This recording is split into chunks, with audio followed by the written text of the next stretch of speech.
Hey there. So I was digging through this earnings report for SEBI, and wow, there's a lot to unpack. What do you say we dive in? Definitely. Earnings reports are like treasure maps, aren't they? Let's see what riches we can find. What's the overall picture, before we get lost in the details? Okay, so basically, SEBI, that's the Securities and Exchange Board of India. They are the big dogs regulating our stock market, right? Their main gig is to protect investors and keep the market running smoothly. We advise investors to check with certified experts before taking any investment decisions. Right, the financial police, always keeping an eye on things, sort of like a referee in a sports game, making sure everyone plays fair. But what about their structure? Who's running the show? Well, at the top, there's a chairperson, like the captain of the ship.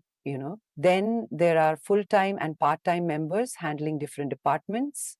It's like a well organized machine. Okay, that paints a decent picture. So, what's been happening lately with them? Any major changes or developments? Actually, there's no specific mention of recent acquisitions or anything like that in the report. It focuses more on their internal controls and financial performance. Gotcha. So let's talk numbers. What's their financial performance looking like, especially the standalone versus consolidated results? Right, buckle up. Their total income jumped by 48% to 2,075 crore rupees in 2023-24. The standalone is similar to consolidated since we're talking about CB itself, not a group of subsidiaries. So it's a pretty accurate picture of their financial health. Wow, nearly a 50% jump.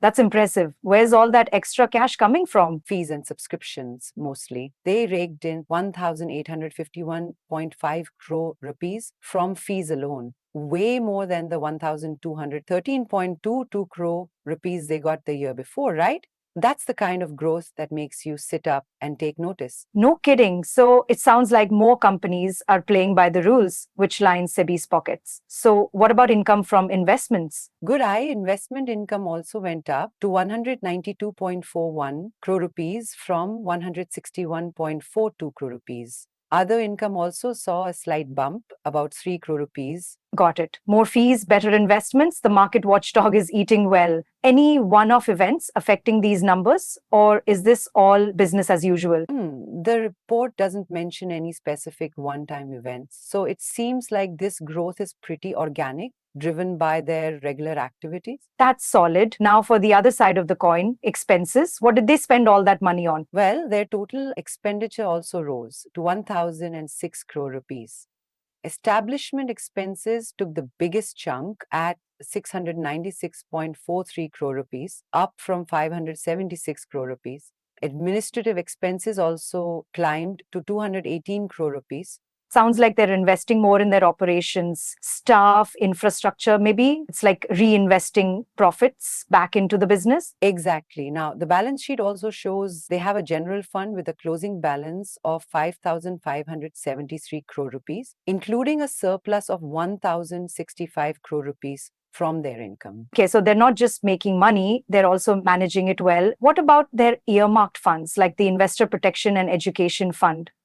Those are important. The Investor Protection and Education Fund IPE has a closing balance of 533.17 crore rupees. The Disgorgement Fund is sitting at 7.38 crore rupees. Those funds are crucial, right? It's like having a safety net for investors who get burned. Are those funds just sitting there, or are they being put to work? Good question. They are mostly invested in deposits with scheduled banks. The IPEF and Disgorgement Fund together have about 482 crore rupees in those deposits. The rest of their investments are in bonds and government securities, pretty safe bets. So mostly low risk stuff makes sense given the purpose of those funds. Now, I know a lot of people care about dividends. Does SEBI declare any? If so, what are the details like record and payment dates? Interestingly, this report doesn't mention any dividend declarations by CB itself. It's more about how they manage their funds and support investor protection. I guess that is because they're a regulatory body and not exactly looking to return profits to shareholders. Right, they are not your typical company. Now, let's zoom out. What about some key financial ratios? Any interesting trends? One thing that stands out is the jump in fee income. It shows they're becoming more efficient at collecting fees, maybe cracking down on violations. It would be like catching more speeders on the highway. Fair enough. So, overall, what's the outlook? Are things looking up for SEBI? Based on this report, yeah, things seem pretty solid. They're generating more income, managing their funds responsibly, and investing in investor protection.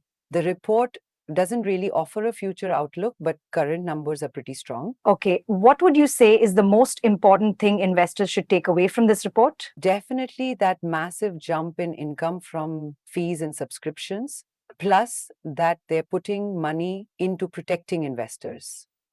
That's key. All right, last thoughts and a nice, neat summary. So, to wrap it all up, SEBI had a fantastic year with a big jump in income. They're doing their job, protecting investors and making sure the market stays in order, like a well oiled machine. Good analogy. Well, thanks for breaking that down. It is time to go. But before that, folks, if you found this breakdown useful, hit that like button, share with your friends, and subscribe for more financial insights. Thanks, everyone.